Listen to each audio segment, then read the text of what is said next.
ውስጥ አልነበረችም። እሷ ምርጫ የሌላት ምርጫዬ ነች። በጉልበትም ቢሆን ከትሁት ጎን ያለው አንተ ነህ።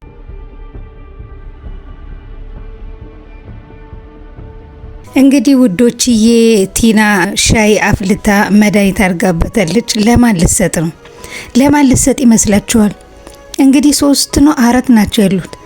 ፋዘር አሉ፣ ካሌብ አለ፣ ትሁት አለች፣ ዳኒ አለ። ለዳኒ ነው ወይስ ለማን ነው ለመስጠት ያሰበችው? መቼም 4 ሻይ ብታፈላው 1 ሻይ አፍልታ ለማን ለመስጠት ነው ያልገባኝ ነገር ውዶችዬ። እንግዲህ ያው የትሁት ፍቅረኛ እንግዲህ እንዳሰበው አልተሳካለትም። ምክንያቱም ፋዘርን ለመግደል ሙከራ ቢያደርግም ፋዘር በጣም ጠንካራና ጎበዝ ስለሆኑ እጁን ጠምዝዘው ይዘው ተርፈዋል ማለት ነው። ከዛም እንግዲህ የሆነች ልጅ እየሮጠች መጣ።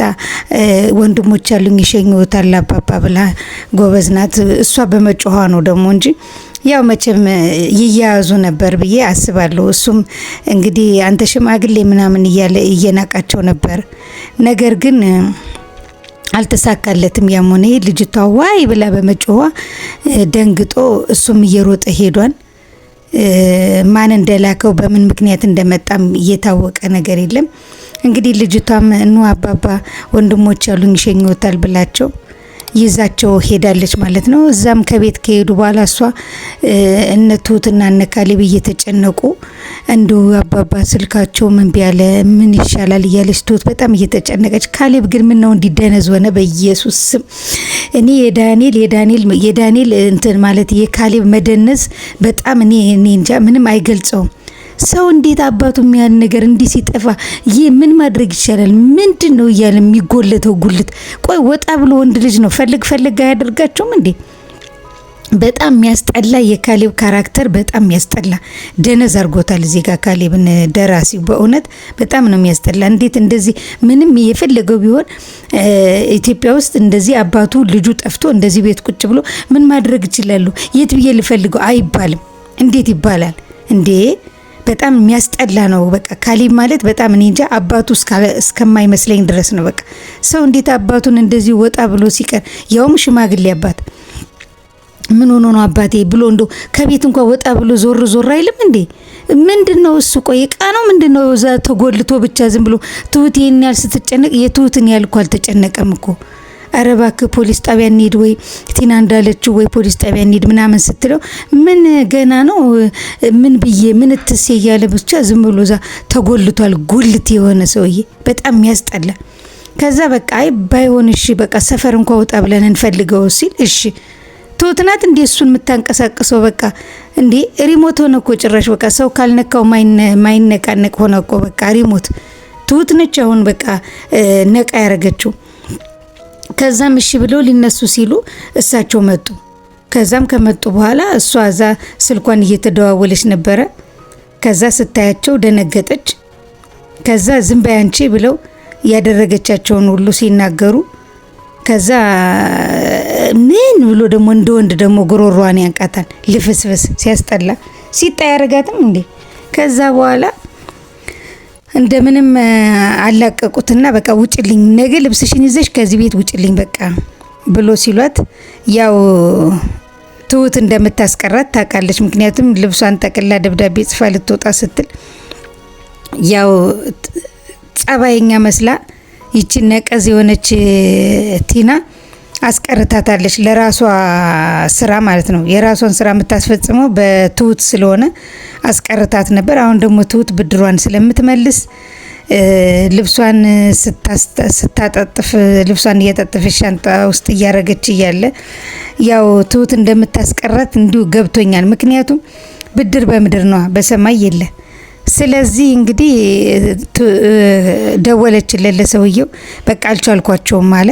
እንዴት እንደዚህ ታደርጋለህ አንተ? ስራዬን ሁሉ አከሸፍክብኝ እኮ ለዘመናት ስጠብቀው የነበረው የለፋውበት እያለች ስትበጠረቅለት እሱም ምንም እኮ ትንሽ እንኳ ህሊና የሚባል የለውም። ብቻ በቃ እሷ ትሁትን ስታቀርብለት እሱ ደግሞ በትሁትን እኮ ከነ ነፍሷ ነው የምትሰጠው። እሱ ግን አጥፍቶ በጣም የሚያስጠላ ድርድር። ህይወት በህይወት ነፍስ በነፍስ ቢሆን እሺ እንዴት ትሁትን በአካል ልታስረክብ? እንዴት እና አባባንና ካሌብን መግደል ፈለገ ሰውየው? እኔ እኮ መግደል አልፈልግም። አንቺ ትሁትን በህይወት እስከምትሰጪኝ ድረስ እኔም ደግሞ ሌላ ነገር ላደርግልሽ እችላለሁ እንጂ ነፍስ ማጥፋት አልችልም ብሎ አይደራደርም እንዴ? እሱ ራሱ ነፍስ አጠፋለሁ ሲልም እኮ መጥፋት አለ። ምናልባት እሱ አጠፋለሁ ብሎ ሲል እሳቸው ቀድመው የሆነ ነገር ቢያደርጉትስ?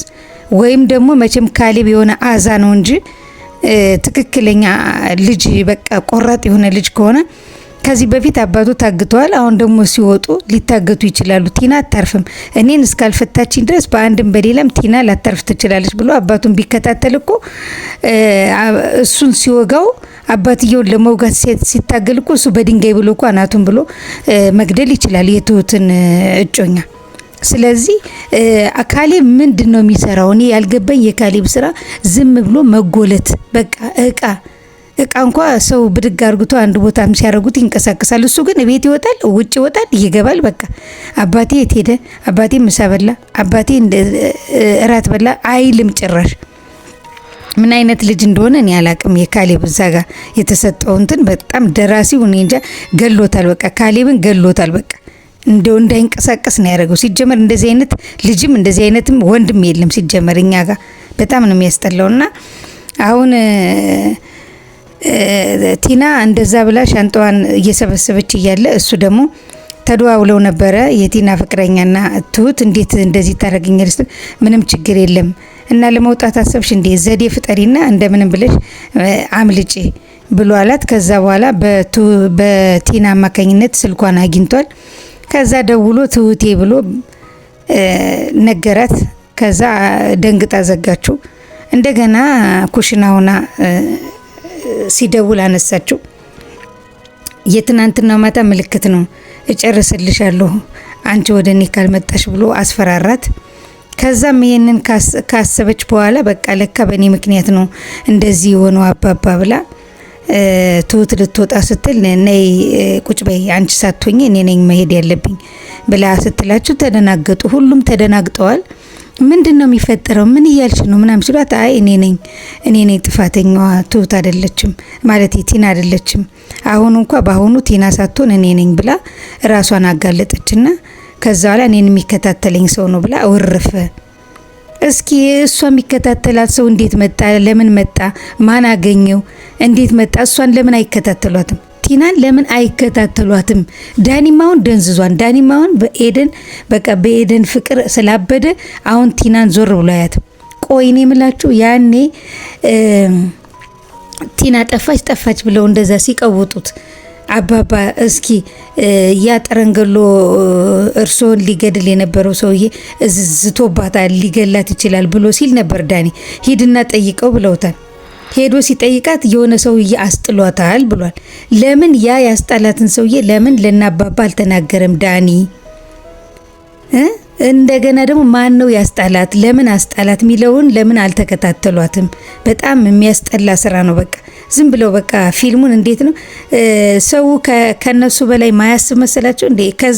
ከነሱ በላይ እኮ እኛ ፊልሙን ቀድመን ይሄ መሆን ይኖርበታል ብለን የምናስበው ፊልም ነው። ስለዚህ እንዴት ዳኒ ማን ሊከታተላት ይችላል? አንደኛ እንደ ፍቅረኛም አርጎት ነበር። ምንም ቢሆን እኮ በካሌብ አልጋ ላይ እኮ አባባን ቁጭ አድርገው ሲጨማለቁ ነበር አይደል እንዴ? ሲዳሩ ሲጨማለቁ ነበር። ትንሽ ጊዜም ቢሆን ቲና ረድተዋለች። ብዙ እዛ ቤት እንዲገባ አርገዋለች። ብዙ ነገር ረድተዋለች ለጊዜውም ቢሆን። ስለዚህ የቲናን እንዴት ይሄ ወንድ እንዴት ከሞት አስጣላት? ማን ነው? ተከታትዬ እስኪ የምትገባበትን የምትወጣበትን ሊያዩት እንዴት አላለም? እሺ እሱ ባያደርገው እንኳን ለናባባና ለነካሌብ ለምን አልተናገረም? ለትሁትስ ለምን አልተናገረም? እኔ አሁን ግራ ይገባኝ። ምክንያቱም ይሄን ነገር ይደርሱበት ነበር ነው። ስለዚህ አሁን በቃ ቲና ነጻ አርግተው ትሁት እኔ ነኝ ብላ ራሷን አጋለጠች። በቃ ቲና መቤቷ ቀረች። ከዛም ከሰውየው ጋር እየተነጋገረች ነው የሚወጥበትን የሚገቡበትን እያንዳንዷን ነገር እዛ ቤት ሆነሽ ትከታተይልኛለች ብሏታል። አሁንም ቲና እነሱን ከማስገደል ወደ ኋላ እንደማትል ነው። ሲጀመር ቲና ያሰበችውን ነገር ሳታሳካ በአንድም በሌላም ከዛ ቤት አትወጣም። ስለዚህ እነሱ ለምን አይቀድሟትም ነው። ካሌብ እቃ ነው ብያቸዋለሁ። በቃ ሐውልት ነው። ዝም ብሎ የማይንቀሳቀስ ሐውልት ነው። በቃ ተንቀሳቃሽ ሐውልት ነው እንጂ ማይንቀሳቀስ ሳይሆን ተንቀሳቃሽ ሐውልት ነው።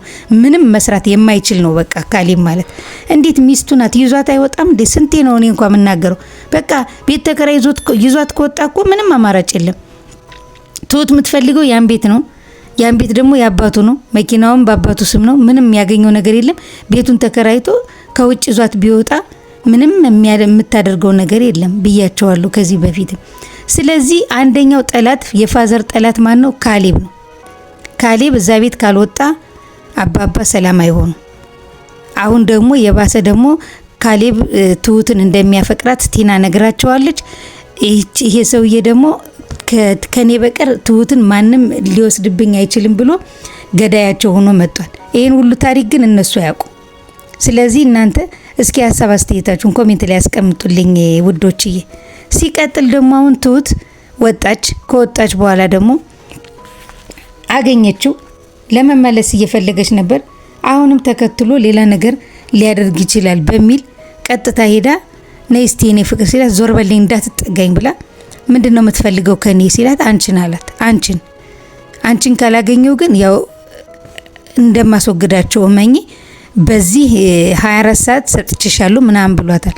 እሺ ተመልሳ መጣች። ከመጣች በኋላስ ተሰብስበው እየተጫወቱ እያለ ለምንድነው እኔ የልጅነት ባሌ ነው ስለማልፈልገው ነው ጠፍቼ የመጣሁት። ቤተሰቦቼን ሲያሰቃይ ቆይቶ ደግሞ አሁን እዚህ መጥቷል። ስለዚህ እዚህ መጥቶ አሁን እየተከታተለኝ ነው ብላ ለምን ግልጽ አድርጋ አልነገረቻቸውም? ትሁት እኮ ማለት በጣም የምንወዳት ፍቅር ያስተማረችን እያለ እነ ዳኒ ሁሉ ሲያሞግሷት ነበረ። አሁን ካሌብ ወንድነቱ እየታየ ነው። ለአባቱ ያላየነውን ወንድነት አሁን ትሁትን ስለሚያፈቅራት ይሁን አይዶን ነው ብቻውን በትሁት የሆነ የወንድነት ስሜት እያየንበት ነው። አሁን ይሄንን ሊያደርግ የሚችል ሰው ማን ነው? ማንነቱን ንገሪን ብሎ አፋጧታል። እንግዲህ እሷም ሳትናገር ወደ ጓዳ ገብታለች። አሁን እዚህ ጋር እሱን ካልተናገረች እነሱ ምን አይነት እርምጃ ሊወስዱ? አንቺ በችግራችን ጊዜ አብረሽን አሳልፈሻል፣ ከሞት ጋር ተጋፍጠሻል፣ ብዙ ነገር አድርገሽልናል። ስለዚህ አንቺ በችግርሽ ጊዜ እኛ ካንቺ ጋር ካልቆምን ምን ሰው እንባላለን ብለዋል አባባ። እውነታቸው ነው። ስለዚህ የሚያስቸግርሽን ነገር ለኛ አካፊን ካሉ ግልጽ በሆነና አጠር መጠን ባለ መልኩ ማስረዳት አለበት። ከዛ ሰውየው ማን እንደሆነ ተከታትለው ይደርሱበታል። ከዛ ቲናንም ሊያገኟት ይችላሉ ብዬ አስባለሁ። ካልሆነ ግን አሁንም ቢሆን ግድያው ይቀጥላል ነው አይደለም? አባባ ካሌብም ዳኒም ለሷ እስካልሆነ ድረስ ይጨራረሳሉ ብዬ አስባለሁ። ግን ማን ነው ቲናን ተከታትሎ እዚህ ጋር የሚያደርስ? አሁን ዳኒም አሁን ኤዱን እየተከታተለ ነው። ከኤዱ ጋራ ያው አግኝቷት አውርተዋል። ምንድነው ስትለው አይ እኔ እንደው ልይሽ ብዬ ነው ምናምን እያለ እየተሞለፋፈጠ ነው። በቃ ይቅርታ አድርጊልኝ በቃ እንደ ድሯችን ነው አንድ ነው። ምክንያቱም ከቲና ጋር ምንም ነገር የለውም። ግን አሁንም ቲናም ስትቀጥረው ይሄዳል፣ እሷንም ባቋረጭያን። ከዛ ቲናም አገኘችው፣ ተደዋወሉ። እስካሁን መልስን እየጠበቅኩ እኮ ነው ስትለው በቃ እኮ እኔ መቼም አንቺን ላፈቅርሽ አልችልም፣ ከዚህ በኋላ የኤደን ነኝ፣ ምክንያቱም አንቺ ምርጫ ያልነበርሽም ከድሮም ብሎ ቁርጧን ነግሯታል። ስለዚህ አሁን ቲና እሺ በቃ ተቀብያለሁ ብላ ዝም ብላ አርፋ የምትቀመጥ ይመስለዋል እንዴ?